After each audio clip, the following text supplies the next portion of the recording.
श्रीमद् भागवतम दशम स्कंद 29वां अध्याय श्लोक नंबर 20 तक हो गया था। श्लोक नंबर 20 में आया था, कृष्ण ने कहा गोपियों को कि तुम्हारे माता पिता, स्वजन, बंधु बांधव, भ्रातागण जब तुम्हें घर पे नहीं देखने के कारण ढूंढ रहे होंगे तुमको, अब ढूंढ रहे होंगे तो विचलित हो जाएंगे, व्याकुल हो जाएंगे। अगर तुम नहीं मिली तो उनके मन में भय उत्पन्न हो जाएगा। इसलिए तुम उनके मन में भय उत्पन्न मत करो और मुझ में भी भय उत्पन्न मत करो, तुम लोग वापस चली जाओ। ये उसका साधारण अर्थ था। फिर उसकी हमने उपेक्षा मूलक, प्रार्थना मूलक अर्थ सुने थे। वास्तविक अर्थ जो कि बड़ा ही साधकों के लिए उपादेय है वो था कि घर में कोई भी हो, कोई भी कृष्ण भक्ति का उपदेश नहीं देता, सब संसार की बातें ही करते हैं। माता पिता, आत्मीय स्वजन जितने भी हैं वो भी पुत्र को बाल्यकाल से ही धन उपार्जन आदि की उपयुक्त शिक्षा ही प्रदान करते हैं, फिर विवाह कर देते हैं और स्त्री पुत्र आदि का पालन करने में अनुरक्त करके संसार में बंधन में उसको बांध देते हैं। ऐसी ही व्यवस्था करते हैं। कोई भी निवृत्ति का उपाय नहीं देता संसार से, सब भोग की ही शिक्षा प्रदान करने वाले हैं। गोस्वामी तुलसीदास जी महाराज लिखते हैं इसके लिए बड़ी सुंदर चौपाई, मात पिता बालकन बुलावही, उदर भरी सोई धर्म सिखावही। कलयुग में क्या लक्षण होंगे माता पिता के? कलयुग के माता पिता बच्चों को अपने पास बुलाएंगे, शिक्षा देंगे। क्या शिक्षा प्रदान करेंगे? जिससे पेट भरने का धंधा हो जाए बस। उधर भरी सोई धर्म सिखावी, इससे ज्यादा धर्म नहीं सिखाएंगे कलयुग के माता पिता। भक्ति क्या है, इससे क्या होगा, वो कोई शिक्षा नहीं प्रदान करेगा, बस पेट भरने का धंधा सिखा देंगे। तो इसीलिए यहाँ पर कहते, ये जो संसार के लोग बंधु की भांति व्यवहार करते हैं, ये करते हुए भी शत्रु के समान है। लेकिन मैं तुम्हारा यथार्थ बंधु हूँ। तुम लोग स्वार्थ में, मोह में फंसकर मेरा परित्याग करके मुझे दुख मत प्रदान करो।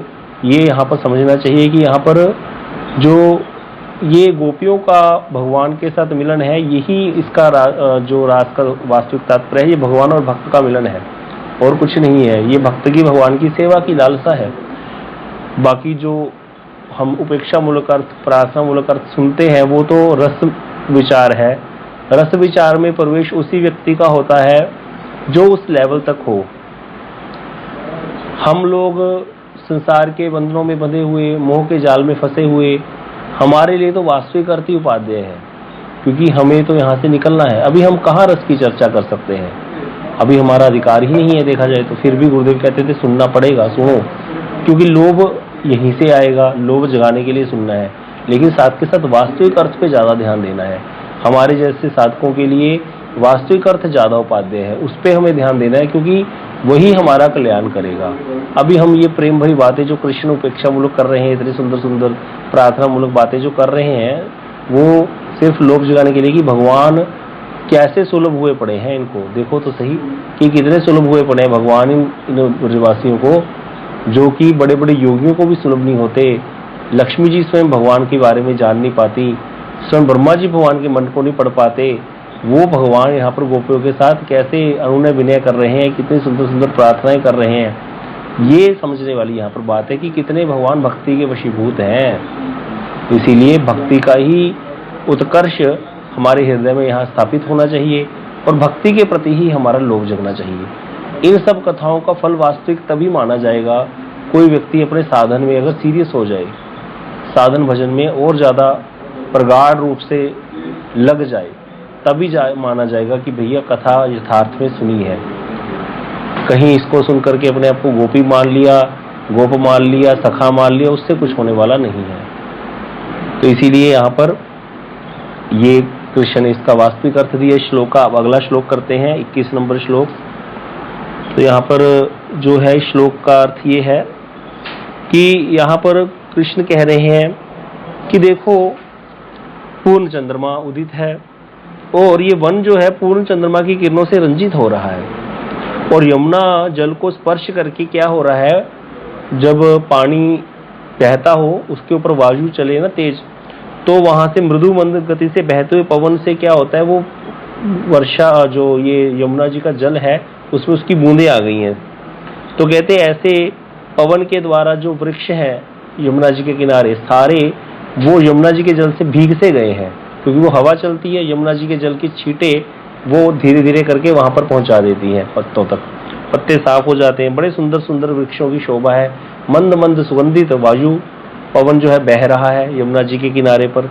तुमने तो इतना सुंदर ये दृश्य देख ही लिया, रात्रि के समय तुम जो यहाँ आई। अब कहते और विलंब अधिक मत करो, ये 22 नंबर श्लोक है। शीघ्र ही ब्रज में लौट जाओ, तुम लोग सती हो, घर में जाकर अपने अपने पति की सेवा करो। और तुम लोगों के घर में नन्हे नन्हे बच्चे और बछड़े रो और बहा रहे हैं, बालकों को दुग्ध पान कराओ और गायों का दोहन करो। ये कृष्ण ने उपदेश दिया कि तुम जी है वापस चली जाओ, घर में जाकर पतियों की सेवा करो, बच्चों को दूध पिलाओ, गायों का दूध निकालो, बच्चों को दूध पिलाओ और जाकर के ब्रज में वापस चलिए, क्योंकि तुम लोग सती हो। पहले वन की शोभा का वर्णन किया, अब इसके हम अर्थ पढ़ेंगे। पहले वाला श्लोक जो था, इसमें 21 नंबर श्लोक जो है उसका अर्थ था कि भी बहुत सुंदर जो पूर्ण चंद्रमा की किरणों से रंजित वन को देख लिया और यमुना जी के जल को स्पर्श करके जो मृदु मंद गति से पवन बह रहा था जिससे वृक्ष आंदोलित हो रहे हैं, उन वृक्षों के पल्लवों की शोभा को भी देख लिया, ये अर्थ है। तो इसको हम अब इसकी जो है भाव प्रकाशी का वृत्ति पढ़ते हैं। तो यहाँ पर कह रहे हैं कि गोपियां कह रही, गोपियां ने जब कृष्ण की इतनी बातें सुनी ब्रज रमणियों ने, तो वो मनी मन सोचने लगी कि हाय विधाता, क्या हमारे भाग्य में तुमने यही लिखा है कि जिसके कारण हम अपने सभी सगे बंधुओं को कुलशील मान मर्यादा लज्जा का प्रत्याग करके अपने आत्मीय स्वजनों को संबंध छोड़ करके हम जो घर से निकल करके आई, वो हमारे हृदय की व्यथा भी नहीं समझ रहे और वो हमारे हृदय को पीड़ा पहुंचाने में भी संकोच नहीं कर रहे। अब कहते ऐसी बातें सुनकर के गोपियां सोचे हमारे प्राण क्यों नहीं निकले। तो यहाँ पर कहते ब्रज रमणियों का यह भाव जान करके श्याम सुंदर पुणे कहने लगे, हे गांभीर्यशालिनी ब्रज रमणियों, मैं तुम्हारे मन की बात जान गया हूं, ये मत समझो कि मैं तुम्हारे मन की बात नहीं समझा। तुम लोगों ने निर्मल आकाश से पूर्ण चंद्रमा की शोभा को देख लिया और बड़ा सुंदर यहाँ पर सारा जो वृक्षों है उनकी शोभा को भी देख लिया। सारा कुछ कहते कहते कह रहे हैं अब तुम कहते जो ललायित हो गई हो, लेकिन तुम लोग तो कुलरमणी होकर के भी घर से बाहर निकले आई हो। इसीलिए कह रहे हैं कि तुम भी हमारे समान उस जहां पर ऐसे कह रहे हैं कि श्याम सुंदर की बातें सुनकर के जो गोपियां थी ना, अब वो आकाश से दृष्टि हटा करके यमुना जी की ओर देख करके मनी मन कहने लगी, सखी यमुने, तुम ये श्याम सुंदर की वेणु तुम भी तो सुनती हो, तुम इसकी वेणु की महाआकर्षणी शक्ति के विषय में तुम भी तो जानती हो, तुम्हें पता ही है। तो हम तुमको अपने मन की बात कहती हैं गोपियां कह रही हैं, तुम भी हमारे समान उस मोहिनिया की मोहिनी वेणुनाद को सुनकर के अपने पति समुद्र को भूल जाती हो। यह होता है ऐसे जब कृष्ण बंसी बजाते तो यमुना उल्टी दिशा में बहने लग जाती है। इसलिए यहाँ पर यमुना जी की दिशा का वर्णन आया, श्री आचार्य पद ने किया है। तो कह रहे हैं कि क्या होता है कि जब गोपियां ने कृष्ण की ऐसी बातें सुनी कि इतना सुंदर वर्णन, तो गोपियां कहती यमुने तुम चुप क्यों हो, तुम्हें तो पता है हम इसकी वंशी को सुनकर के तो आए हैं, कितना इसकी वंशी में मोहन है कि हम यहाँ पर आ गई सब कुछ बुला करके। तुम भी तो ऐसी करती हो, तुम भी तो अपने पति समुद्र को भूल जाती हो और तुम भी तो उल्टी दिशा में बहने लगती हो, लोटपोट होने लगती हो कृष्ण के चरणों में आकर के। किंतु हमारा एक दुर्भाग्य है कि हम तुम्हारे समान उस वेणुध्वनि के आकर्षण को से सब कुछ भूल करके कृष्ण के चरणों में तो आई, लेकिन हम उनके चरणों में लौट नहीं सकती, क्योंकि उन्होंने उपेक्षा का बांध बना करके श्याम सुंदर ने हमारा गति का अवरोध कर दिया। अब कहते हमें इस जीवन में इनके चरणों की सेवा मिल जाएगी श्याम सुंदर के, इसकी हमें संभावना लग नहीं रही। इस तरह से कहते कृष्ण जो है फिर ये बातें समझ गए, मन की बात व्याकुलता को समझ गए, संकेत को समझ गए गोपियों के। ये संकेत ही संकेत में बातें हो रही हैं, प्रेम की बातें हैं ये सारी। तो यहाँ पर श्याम सुंदर ने नयन भंगी के द्वारा यमुना जी को दृष्टिपात किया और मृदु हास्य युक्त होकर कहने लगे, हाँ इस बार मैं सचमुच ही तुम्हारे मनोगत भाव को समझ गया हूँ। तुम लोग यमुना जी की शोभा देखने के लिए आई थी घर छोड़ करके, अब मुझे समझ आ गया। अब यहाँ पर कृष्ण क्या कर रहे हैं, आई तो गोपियां कृष्ण के लिए, कृष्ण को भी पता है, लेकिन जानबूझ करके उनकी उपेक्षा कर रहे हैं ना, तो ये प्रेम भरी बातें हैं। यहाँ पर उपेक्षा मूलक वचन है। तो कह रहे अब मुझे समझ आ गया, इतनी देर से तो मैं चिंता ही नहीं कर पा रहा था तुम क्यों आई हो, अब मुझे समझ आ गया तुम लोग यमुना जी की शोभा देखने आई थी। हाँ भाई, यमुना जी की शोभा तो यथार्थ रूप में आकर्षक है, ये तो मुझे भी लगता है। कहते बड़ी सुंदर लगती है यमुना जी। ऐसे करके यमुना जी का बड़ा सुंदर वर्णन किया कि यमुना जी में जो तरंगे हैं, पवन स्पर्श करती है, फिर वो शारदीय सूर्य और शरद काल के सूर्य के ताप से संतप्त जो वृक्ष समुदाय है उनके पल्लवों को नवजीवन संचार करती है, धीरे धीरे प्रवाहित हो रहा है ऐसा पवन, मतलब पानी वाला पवन।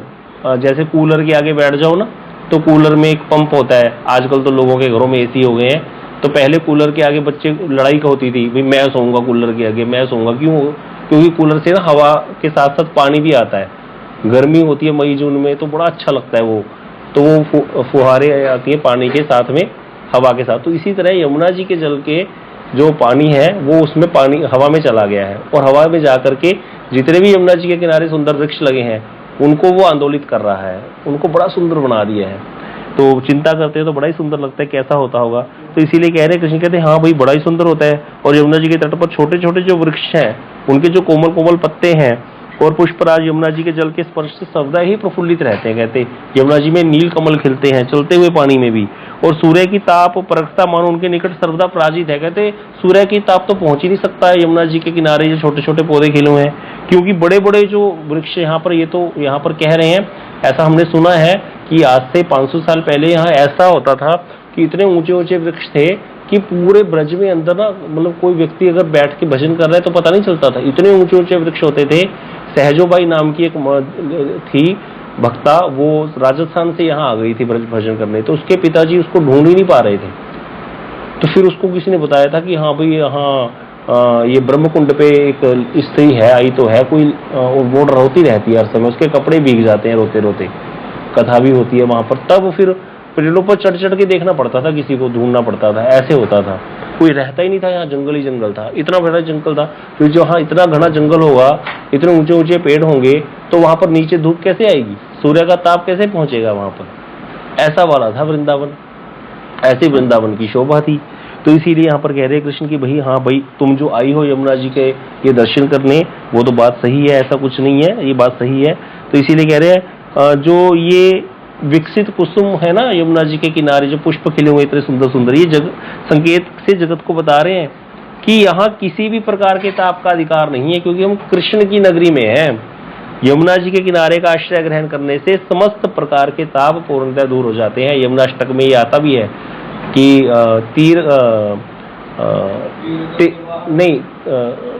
वो अपने पास रहने वालों का मंगल अनुसंधान करती है। शीकराभिमृष्ट जंतु दुर्विपाक मर्दनी, नंद नंदनांतरंग भक्तिपूर वर्धनी, तीर संगमाभिलाषी मंगलानुबंदिनी। अगर कोई व्यक्ति यमुना जी में के किनारे में जाकर कभी रहूंगा कृष्ण की नगरी में, ऐसा अभिलाषा भी करता है ना, तीर संग माँ अभिलाषी मंगलानुबंदिनी, उसका मंगल अनुबंधन शुरू हो जाता है, उसके जीवन में मंगल ही मंगल शुरू हो जाता है। ऐसी यमुना जी की महिमा गाई गई है वहां पर, कि ऐसे सोचता है, अभिलाषा करता है। अभी आया नहीं, अभिलाषा है मन में कि कभी हम भी जाकर के यमुना जी के किनारे कुटी बना करके रहेंगे, कभी हम भी वहां रह करके भजन करेंगे। इतनी भावना से ही क्या हो जाएगा, उसका मंगल शुरू हो जाता है। ये यमुनाष्टक में लाइन आती है, रूप गोस्वामी पाद जी द्वारा रचित है यमुनाष्टक। बड़ी सुंदर महिमा यमुना जी की गाई है वहां पर। शीकराभिमृष्ट जंतु दुर्विपाक मर्दनी, नंद नंदनांतरंग भक्तिपूर वर्धनी, तीर संगमाभिलाषी मंगलानुबंधनी, माम पुनातु सर्वदा अरविंद बंधु नंदिनी। तो यहाँ पर इसलिए कह रहे भाई ठीक है, मैं समझ गया, तुम ये यमुना जी की शोभा ही देखने आई हो, और बड़ी सुंदर शोभा है यमुना जी की, यहाँ कोई ताप नहीं प्रवेश कर सकता। अच्छा होगा, बहुत अच्छा, तुम लोग निश्चय ही यमुना जी की अप्रतिम सुषमा का दर्शन, और यमुना जी के जल से जो ये शीतल सारे वृक्ष हैं उनके किनारे जो तुम आई, उसका दर्शन करो, अच्छी बात है। जो भी हो, तुम्हारे हृदय की वांछा कहते होगी ना पूरी, आ गई तुम लोगों को आए हुए बहुत देर हो गई है। अब तुम क्या करो, अतएव तुम लोग ने अब तक निश्चित ही क्या किया, अब तक तुमने सारा दर्शन तो कर लिया, अब तुम अपने अपने घर की ओर प्रस्थान करो, समय नष्ट मत करो। ये प्रेम की बातें हैं। कृष्ण चाहते हैं वो कुछ बोले, मुझको कुछ सुनाए, उनका प्रेम की परीक्षा ले रहे हैं एक तरह से। यहाँ पर आया था ना कल, थोड़ा सा भी देखते हैं ब्रजवासियों का ध्यान इधर उधर भटक रहा है, कृष्ण क्या करते हैं, किसी ना किसी असुर को बुला लेते हैं। ब्रजवासी हाँ कृष्ण करने लग जाते हैं। गोपियां आ गई हैं लेकिन बोल नहीं रही, आ गई हैं सब कुछ त्याग करके, लेकिन अपने प्रेम को प्रकट नहीं कर रही। कृष्ण चाहते हैं वो प्रेम को प्रकट करें अपने, इतना चाहते हैं भगवान। देखो हमसे कितना प्रेम करते हैं भगवान जीव से। इसीलिए ये सारी चीजों में रहस्य ढूंढने चाहिए कि इन चीजों के पीछे लॉजिक क्या है। तो यहाँ पर कितनी सुंदर बात यहाँ कह रहे हैं, कृष्ण क्या कह रहे हैं अब गोपियों को, सारी बात कह रहे चलो अब ज्यादा समय व्यर्थ नष्ट मत करो, अभी अपने घर को लौट जाओ। यदि भी हृदय से कभी भी नहीं चाहते कि ये घर को लौट जाए, चाहते यहीं रहे, लेकिन उपेक्षा मूलक वचन है, जानबूझ करके उनको और वो कर रहे हैं, प्रेम को वर्धित कर रहे हैं, उपेक्षा से प्रेम वर्धित होगा। तो इस तरह से कहते कुल रमणियों का घर से बाहर रहना उचित नहीं है। तुम लोग बाहर आई गई हो, वन की शोभा देखने के लिए अपेक्षा कर रही हो, कोई बात नहीं, इसीलिए मैं तुम्हारे हित के लिए कह रहा हूँ, अब क्षणवन भी विलंब ना करके अपने अपने घर को लौट जाओ। तो श्याम सुंदर के इन उपेक्षा भंगी युक्त निष्ठुर वचनों को सुनकर के ब्रज रमणियों को प्राण विनाशकारी मर्म यातना हुई और उन्होंने वन, गगन और यमुना की ओर दृष्टि हटाकर अधोमुखी होकर के श्याम सुंदर के चरणों में दृष्टि अर्पित करी और मणि मन विधाता से प्रार्थना करने लगी, हे विधाता, हमारे प्राण वल्लभ के प्राण हरणकारी वाणों से जर्जरित हमारे अंगों को उनकी चरण संलग्न भूमि में मिला दो, हमारे अंगों को ठाकुर जी के चरणों की भूमि में मिला दो।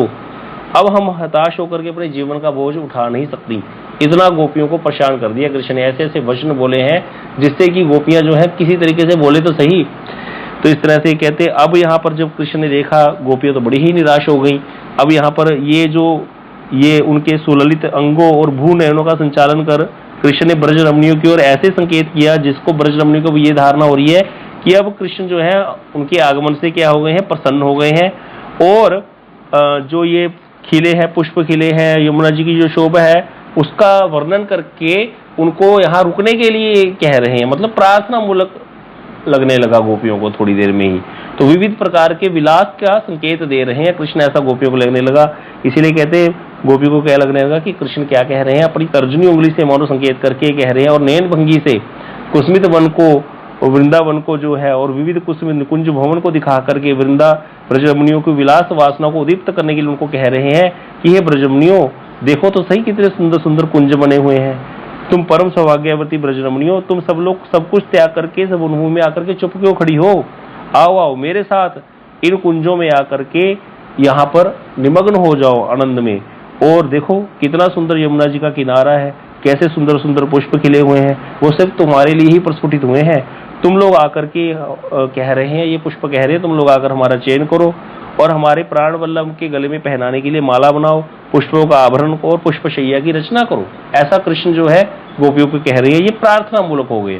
तो इस तरह से कहते जब ऐसे कहने लगे तो कृष्ण अब कहते कालिंदी जो है यमुना अपने कलकल नाद से कह रही है, ब्रजरमणियों तुम लोग अपने कांच के निकट आकर के भी निस्तब्ध क्यों खड़ी हो, चुपचाप क्यों खड़ी हो, मेरे तटवर्ती कुंजों में प्रवेश करके अपने प्रियतम के साथ विविध विलास रस का आस्वादन करो और रमणी जन्म को धन्य करो, तुम्हें भगवान मिल गए हैं भाई, और क्या चाहिए। ऐसा कह करके यमुना जी भी जैसे मानो गोपियों को प्रार्थना मूलक संकेत में कृष्ण के अनुमोदन कर रही हैं। अब ये आ गया यहाँ पर प्रार्थना मूलक, पहले उपेक्षा मूलक आया था। अब यहाँ पर आ गया कि जब दोनों उपेक्षा और प्रार्थना मूलक शब्द हो गए दोनों के, तो गोपियां जो है गंभीर भावों का संचार करने लगी चारों दृष्टि डाल करके। इस तरह कहते यहाँ पर वास्तविक अर्थ में क्या आएगा, इसके वास्तविक अर्थ क्या आएगा, यहाँ पर तो वन की शोभा का वर्णन है, यहाँ पर क्या वास्तविक अर्थ आएगा। माता पिता वाले तो हमने बोल दिया, भी कृष्ण कह रहे हैं भाई छोड़ो ये संबंध, सारे झूठे संबंध हैं। यहाँ पर जो वन की शोभा का वर्णन है, यहाँ पर जो यमुना जी की इतनी सुंदर महिमा का वर्णन है, यहाँ पर वास्तविक अर्थ क्या है, तो यहाँ कितना सुंदर अर्थाचार्यों ने किया है। ये तो उससे भी बढ़ करके है, सबसे बढ़ करके ये लोभ जगाने वाला हम जैसे भक्तों के अंदर जो थोड़ा भोजन करना चाहते हैं, कह रहे हैं देखो यहाँ पर कृष्ण कह रहे हैं ये वास्तविक अर्थ में आचार्य पाद कह रहे हैं, श्री वृंदावन के माधुर्य वैभव का प्रदर्शन ही इस श्लोक का वास्तविक अर्थ है। इसको नोट कर लो पॉइंट को, बहुत इंपॉर्टेंट बात है। यहाँ पर वृंदावन के माधुर्य वैभव का प्रदर्शन ये हमारे हृदय में होना चाहिए कि वृंदावन क्या वस्तु है, ये वृंदावन है क्या। कहते एक बार अयोध्या जाओ, 2 बार द्वारिका, 3 बार जाके त्रिवेणी में नहाओगे, 4 बार चित्रकूट, 9 बार नासिक में, बार बार जाके बद्रीनाथ घूम आओगे, कोटि बार काशी केदारनाथ रामेश्वरम गया जगन्नाथ, चाहे जहां जाओगे होंगे प्रत्यक्ष यहाँ दर्श श्याम श्यामा के, वृंदावन सा कहीं आनंद नहीं पाओगे। इतनी वृंदावन की महिमा, ऐसा वृंदावन में क्या है। तो इसीलिए कहते हैं वृंदावन के प्रति, वृंदावन की जो माधुरी है, कृष्ण की माधुरी छोड़ो, कृष्ण भक्ति का आस्वादन छोड़ो, वृंदावन की क्या माधुरी है। ये श्लोक का वास्तविक जो अर्थ है ये वृंदावन के माधुर्य के प्रति लोभ जगाना है। तो इसीलिए कह रहे हैं जब तक वृंदावन के माधुर्य का ज्ञान और उसके आस्वादन की लालसा जीव को नहीं होगी, तब तक प्राकृत वस्तु के माधुर्य में आसक्ति बनी रहती है। संसार में लोग कहाँ कहाँ नहीं घूमने जाते, लेकिन वृंदावन के प्रति आकर्षण नहीं हो पाता। कोई सौभाग्यशाली जन होगा जिसको वृंदावन के माधुर्य के प्रति आकर्षण हो जाएगा और फिर साधन भक्ति के प्रति आकर्षण हो जाएगा।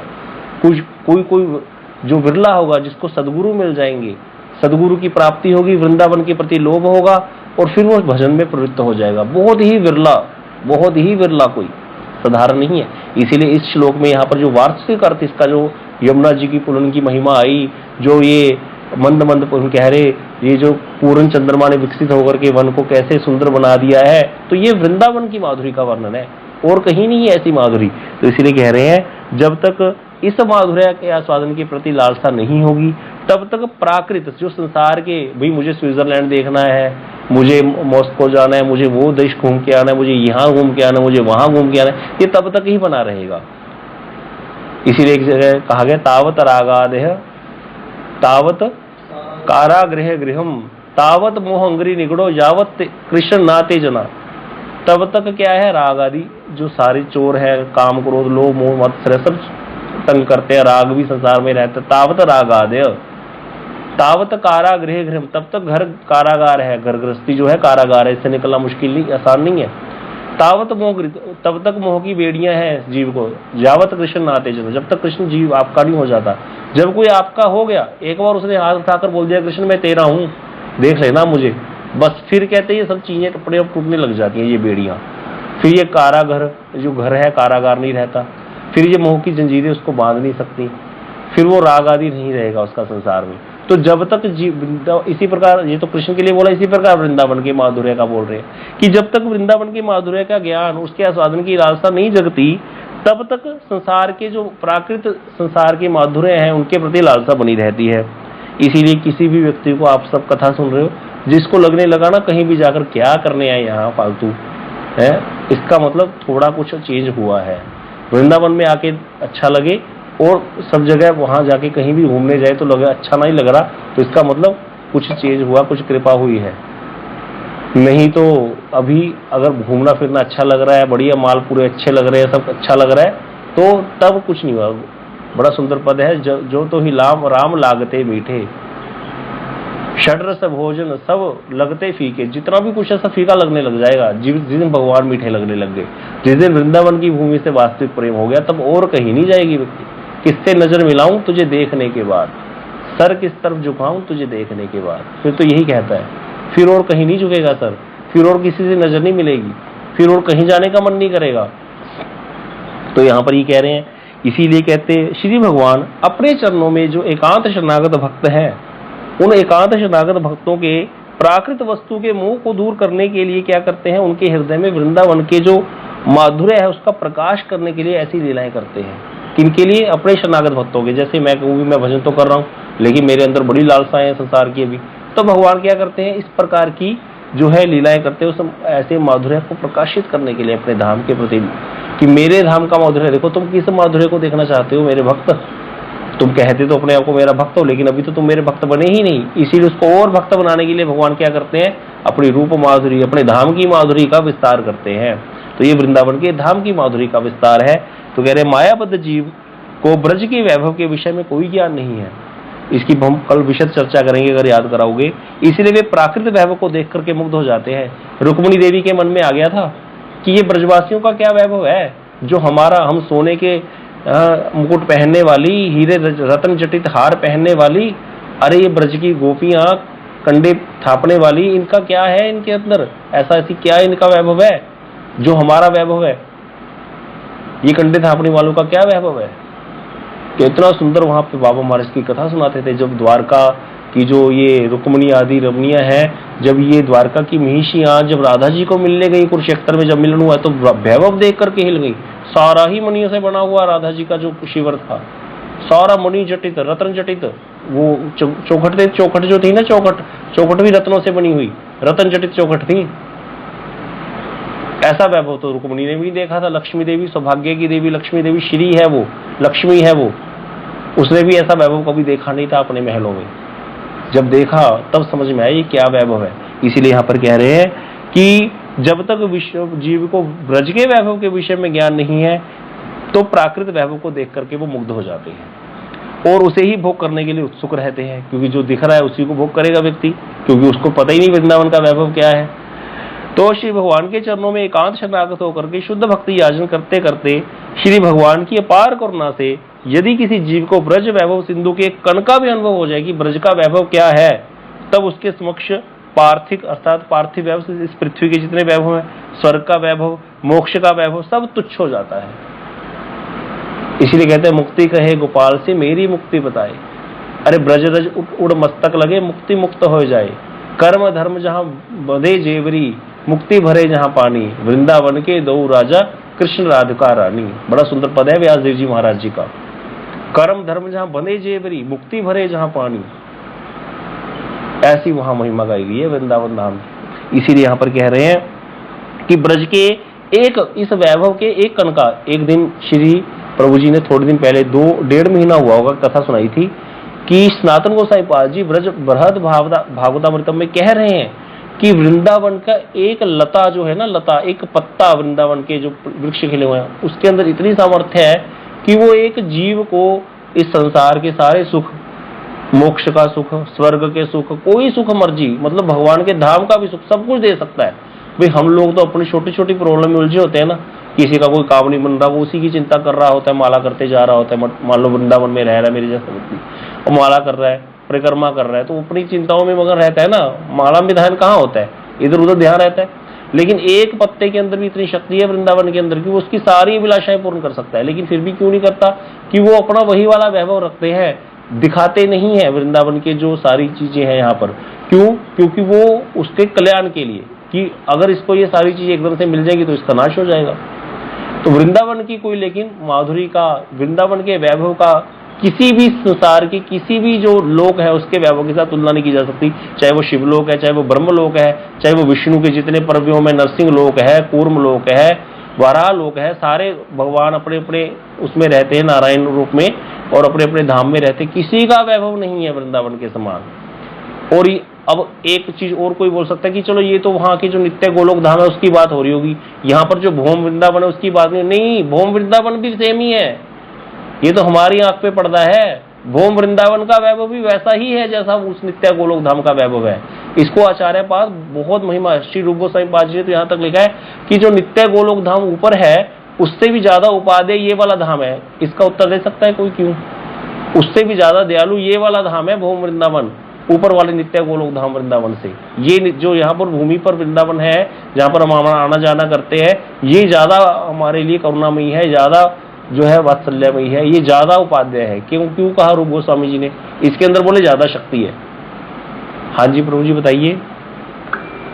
यहाँ पे संत रहते हैं प्रभु जी, तो वो नित्य गोलोक धाम में भी तो है नित्य परिकर भगवान के, उसमें क्या दिक्कत है? यहाँ पे लीलाएं हुई है, तो वहां भी लीलाएं हो रही हैं, वहां भी नित्य लीलाएं हो रही हैं, पकड़ नहीं पाए। हाँ जी सरोजदी बताओ। यही था। हरे कृष्णा प्रभु जी, दानव प्रणाम। यही था कि कृष्ण ने यहाँ पे आके नित्य लीलाएं की थी और पूरी ब्रजभूमि में उनके चरणों के चिन्ह हैं। वो लीलाएं तो अभी भी हो रही है ना, धाम का प्रकाश 3 तरह का होता है, लीलाएं तो अभी भी हो रही है यहाँ पर। इसको ज्यादा वो क्यों बोल दिया बढ़िया उससे, मतलब दोनों बराबर ही हैं वैसे तो, लेकिन ये ज्यादा उपाध्याय है। ये वाली जो ब्रजभूमि है इसको ठाकुर जी ने अपने जीवा से चाटा, जब बछड़े बन के मतलब, तो वहां भी चाटते हैं, वहां भी सारी लीला, जो लीलाएं वहां होती है वो लीला यहाँ होती है। यहाँ डिफरेंस नहीं है लीलाओं में कोई, छोड़ो इन बातों को, असली बात करो। प्रभु जी होते तो गाली दे के बोलते हैं, मैं तो आपको नहीं दे सकता, आप सारे सीनियर हो। हमें प्रभु जी बोलते हैं अरे मूर्खो, हम लोग तो यहाँ पर सारे आते हैं जाते हैं, हमारे जैसों की एक्सेस है यहाँ पर। वहां नित्य गोलोक धाम में कोई जा सकता है? जाके दिखा दो। तो इसीलिए ये ज्यादा फायदेमंद हुआ कि वो ज्यादा फायदेमंद हुआ? अब पंजाबी का जोक याद आ गया, फिर सारे कहते प्रभु जी पंजाबी में सुना लेते कथा। कहते किसी ने पूछा चंद ज्यादा फायदेमंद है कि सूरज ज्यादा फायदेमंद? कहता मास्टर जी साढ़े लिए चंद ही ज्यादा फायदेमंद होया जी। फिर क्यों? कहता हूँ मैं भी दस दे। कहता मास्टर जी जो चंद सूरज है ना बड़ा खराब है, सिर्फ दिन से चानन करता है, चन्न मंगू रात में चानन करके दिखावे फिर मनिए, वो बात है। मतलब पंजाबी में कहावत है ना, वैसे वाली बात होगी। अभी नित्य गोलोक धाम होगा बहुत बढ़िया, वहां हो रही होंगी नित्य लीलाएं रोज। हमारे लिए क्या फायदा हो रहा है? हमारे लिए देखो ये धाम, हम यहाँ आ जाते हैं आराम से। तो ये उपाध्याय हुआ कि वो उपाध्याय हुआ हमारे लिए, उसके तो खा भी देख रहे हैं हम, सुनते हैं वो रहता, हमें क्या पता कहाँ है कहानी है, ये तो हमारे को दिख रहा है। तो यही उपाध्याय हुआ ना हमारे लिए, इसीलिए तो इसकी महिमा है। और दूसरी बात, भगवान दिखते हैं नहीं दिखते, आंखों के बांके बिहारी दिखते हैं, सब ठीक है, बस दिखते हैं, लेकिन वो रूप तो नहीं दिखता जो भगवान का रूप वर्णन किया गया। बांके बिहारी की एक बार ना मेरे मित्र ने अपने घर में बांके बिहारी की फोटो लगा रखी, उसकी भाभी उसको पानी बोली भैया ये काली माता है, लो बताओ, वो हंसने लग गया। अब कई कहते बड़ी बड़ा सुंदर है कृष्ण, बड़ा सुंदर, क्या सुंदर है? और सीधी बात करता हूं मैं तो डायरेक्ट, बताओ क्या सुंदरता है? लोग कहेंगे ऐसे है जी, ऐसे है, क्या ऐसे है, क्या हो गया, क्या दिख गया तुमको? बांके बिहारी के मंदिर में ही कोई रूपवती स्त्री पुरुष को दिख जाए तो वो उस बांके बिहारी को छोड़कर के उस स्त्री को देखेगा कि नहीं देखेगा? पक्का देखेगा। इसी तरह किसी स्त्री को कोई सुंदर पुरुष देख जाए तो वो देखेगी नहीं देखेगी, पक्का देखेगी, छोड़ करके देखेगी बांके बिहारी को, क्योंकि हमें बांके बिहारी जी का मूल रूप तो अभी दिखा ही नहीं। तो इसीलिए क्या हमें भगवान दिखे? नहीं, लेकिन धाम दिख रहा है कि नहीं दिख रहा? ये धाम उपाध्याय है, ये कृष्ण से भी बढ़कर करुणामयी है। शिव पार्वती को बोल रहे हैं ये बात, देवी धाम भगवान से भी ज्यादा दयालु है, नित्य गोलोक धाम से भी ज्यादा दयालु है ये धाम जो भौम वृंदावन है। वो उस गोलोक धाम में तो कोई जाएगा कि नहीं जाएगा, क्या होगा क्या नहीं होगा, ठाकुर जी को पता, क्या हिसाब किताब है हमारा पता नहीं भाई, क्योंकि जदगतवाना निवृत्तन्ते तद्धाम परमम, जहां जाकर वापसी नहीं होती वो मेरा धाम है, भगवान ने बोला है, लेकिन हम तो यहीं घूम रहे हैं, तो इसीलिए गए तो है नहीं कभी, इसका मतलब पता नहीं कब जाएंगे, कब होगा, यहाँ तो आ जाते हैं। तो इसलिए ये ज्यादा बेटर है कि नहीं है? इसीलिए जो आपने सबने उत्तर दिए कि जो संत है वहां भी हैं, वहां नित्य परिकर है, लीलाएं की भगवान ने वहां भी हो रही है, यहाँ भी हो रही है, चाटा भगवान ने वहां भी चाट रहे हैं, यहाँ भी चाट रहे हैं, धूल को वो छोड़ो, वो सब चीजें वहां भी चल रही हैं सारी एज इट इज, उसी की बिल्कुल रेप्लिका है ये। अभी एक और कब्र की कथा है, कल याद करा देना, सुना देंगे, टाइम बहुत हो गया। वांछा कल्पतरुभ्यश्च कृपा सिंधुभ्यश्च पतितानां पावनेभ्यो वैष्णवेभ्यो नमो नमः।